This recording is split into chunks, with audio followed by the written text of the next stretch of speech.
Sonya Blade is the first lady of Mortal Kombat, and also one of the first fighting game women in general. If there was a Mount Rushmore for Mortal Kombat characters, Sonya would definitely be up there. Yet she sucks in every game.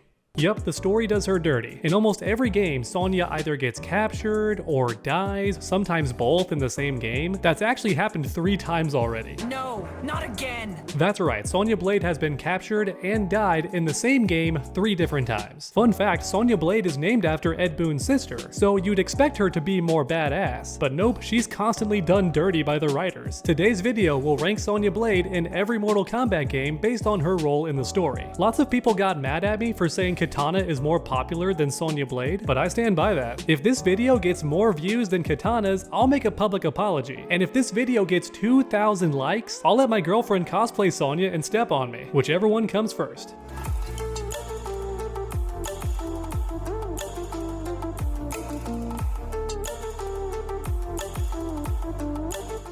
Alright, here we go, starting off with the first Mortal Kombat, where Sonya Blade joins the tournament to save her squad of soldiers. While Liu Kang is busy clapping Shang Tsung's cheeks, Sonya teams up with Johnny Cage and Kano to fight Goro. However, after Shang Tsung's defeat, the island starts to literally fall apart at the seams, and the resulting chaos somehow allows Shang Tsung to capture Sonya and the entire group off screen. Don't ask me how a defeated Shang Tsung pulled that off, the game is very unclear, but even so, Sonya was captured, so she's going in the captured tier. That's right, Sonya Blade gets captured in her debut game, but to be fair, so does Kano and Johnny Cage. Next up is Mortal Kombat 2, where Sonya is actually not playable because she's a prisoner. That's right, one really cool aspect about the early Mortal Kombat games is the writing itself actually explains why certain characters are missing, which is something other fighting games didn't really do, so I find that really neat. And thankfully, if you prefer playing women, you had Katana and Melina in this game. And for a fun fact, if you look in the background of the final stage, there's Sonya Blade chained up, along with a couple other key characters. Overall, Sonya Blade does nothing in this game, but Liu Kang defeats Shao Kahn, and during the confusion afterwards, Kano manages to escape. So once again, Sonya Blade is going in the captured tier. On to Mortal Kombat 3, where Sonya actually gets to do something. That's right, cool. Shao Kahn's army invades Earthrealm, and Sonya Blade helps fend them off, along with a small group of heroes. And during this big epic fight, Sonya confronts Kano on a rooftop and actually throws him off, supposedly killing him. And in fact, I do think Kano was supposed to be dead originally until the writers wanted to bring him back in Deadly Alliance. Because in Mortal Kombat 4, guess who's missing? Yeah, Kano, because he's supposed to be dead. Sonya killed him, or at least in the original story she killed him. And the game itself is unclear how she tossed Kano off the building, but I like to imagine she used the iconic leg grab. For Mortal Kombat 3, Sonya is going in the big impact tier, because she killed the main character from the very first game. That's a big deal in my opinion. On to Mortal Kombat 4, Sonya joins the Outworld Investigation Agency. Say that 3 times fast. She works with the other heroes to help free Edenia from Shinnok, and her ending implies that she defeats Jarek and indirectly kills him, which would mean Sonya also eradicated the Black Dragons because Jarek was the last member, which would be badass. However, Jarek's ending implies that he survives and kills Sonya, but Sonya is alive in Deadly Alliance, so I guess Jarek's ending is fake? It's honestly hard to really say, so overall I can't confirm anything substantial that Sonya does in Mortal Kombat 4. Honestly, it feels like she's just there, so yeah, Sonya goes in the just there tier. Time for Mortal Kombat Deadly Alliance, where Sonya Blade dies.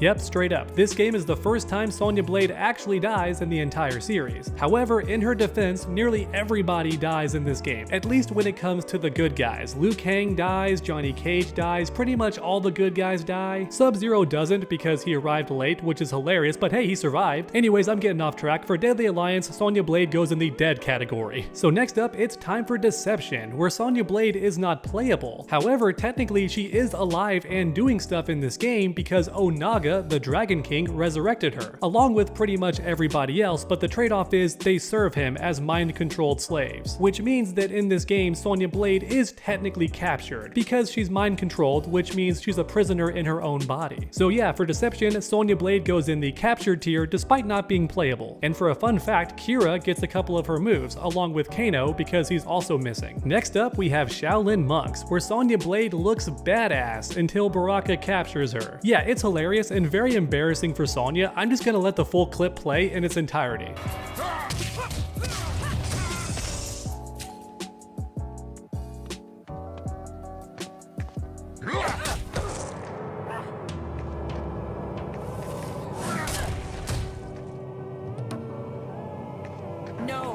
Not again!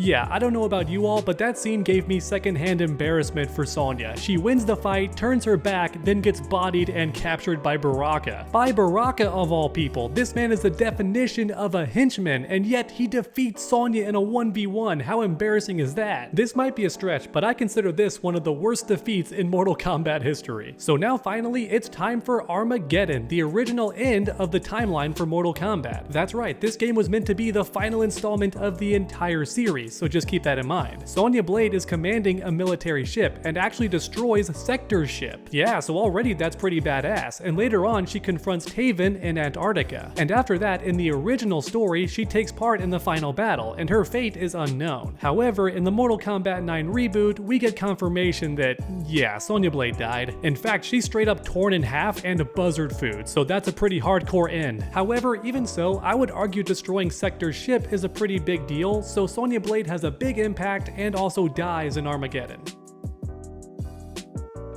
Time for Mortal Kombat vs. DC. Sonya is one of the first heroes to learn about the realms merging. She then captures Catwoman after beating her tail off in spectacular fashion, and after that she gets revenge on Baraka, so hey, that's pretty neat. But then she defeats Shazam? What? And he's powered up by rage? Then after that she defeats Green Lantern? Alright, what in the Mary Sue is happening here? I'm just kidding, stuff like this happens all the time in this game. For example, Shang Tsung defeats Superman. Come on, that would never happen. Overall, I don't think Sonya does anything big in this game. Instead, she's kinda just there. Because yeah, she defeats some pretty popular superheroes, but her overall impact on the story is pretty minor. So next up is Mortal Kombat 9, otherwise known as the reboot. Right away, Sonya Blade frees Jax and helps other heroes in the tournament. Then later on, she gets captured by Shiva and Jax needs to rescue her, so the whole thing comes full circle. It's kinda cute. However, after that, Sonya Blade does basically nothing in the third act. But even so, she survives Sindel's attack, unlike 90% of the heroes, which is definitely a win in my book, but overall Sonya doesn't do too much in the story, she gets captured and has little impact. But now it's time for Mortal Kombat X. Hell yeah, this game is great if you're a Sonya fan, because she does a lot of stuff in this game. Big impact, I'm gonna spoil it right away, big impact. Right away, Sonya helps save Earthrealm from Shinnok and even throws hands with Shinnok. Yeah, she fights the fallen Elder God of Death, that's pretty cool. Then after that, she saves several Revenant characters, including Scorpion and Jax. That's right, if anyone watching is a fan of Human Scorpion, that's Sonya Blade, she did that. Which is actually ironic because Scorpion kicks her butt later. However, Sonya helps free Johnny after Shinnok is defeated. Oh yeah, Cassie Cage is her kid by the way, and she defeats Shinnok. Or in other words, Sonya Blade gave birth to the hero of this game, so yeah, pretty big deal. Sonya Blade definitely has a big impact in Mortal Kombat X, and also kicks Kano's butt in between, so that's nice too. Next up is Mortal Kombat 11, and this game has two Sonyas, but the present version dies in Chapter 1, so that's at least one Sonya in the dead tier. However, young Sonya proceeds to defeat lots of people, including Garrus, because plot armor is stupid in this game. Oh yeah, before that, she defeated two Kanos at once. And listen, I understand the classic Sonya was treated terribly, but Netherrealm Sonya is overpowered as hell. She even defeated Katana and Jade at the same time in Mortal Kombat 9, by the way. But I digress. MK11 Sonya is active, but doesn't do anything too crucial in the story. And oh wait, she totally gets captured in the Aftermath expansion. Finally, it's time for Mortal Kombat 1, where Sonya is just a cameo and never does anything in the story. That's right, which is funny because some cameos do appear in the story and actually do stuff, like Serena and Darius to name a couple. But not Sonya Blade, she does nothing in this game's story. In fact, Sonya Blade doesn't even appear in arcade ladder endings either, whereas some cameos do, like Jax. But not Sonya Blade, she's just there. Alright everyone, there you have it, Sonya Blade's ranking in every single Mortal Kombat game based on her role in the story. As you can see, she spends most games captured and sometimes dies, but every now and then she gets to do something cool in these games. In retrospect, I find it so funny how the leading lady of Mortal Kombat barely gets to do anything in the old games. Because for comparison, that would be like Chun-Li doing nothing in the Street Fighter games and just getting captured all the time. And don't get me wrong, Chun-Li does lose fights to strong characters like Bison all the time, but Sonya's out here losing to jobbers like Baraka. Anyways, at least in recent games, Sonya does some cool stuff. So thanks for watching everyone, and I hope you enjoyed. If you did, please leave a like down below, it helps the channel out a ton. And also in the comments, recommend which character you want next. And finally, for anyone new to this channel, finish that combo by subscribing and ringing that bell so you never miss any future videos. Make sure to come back next time, and as always, stay underdogs.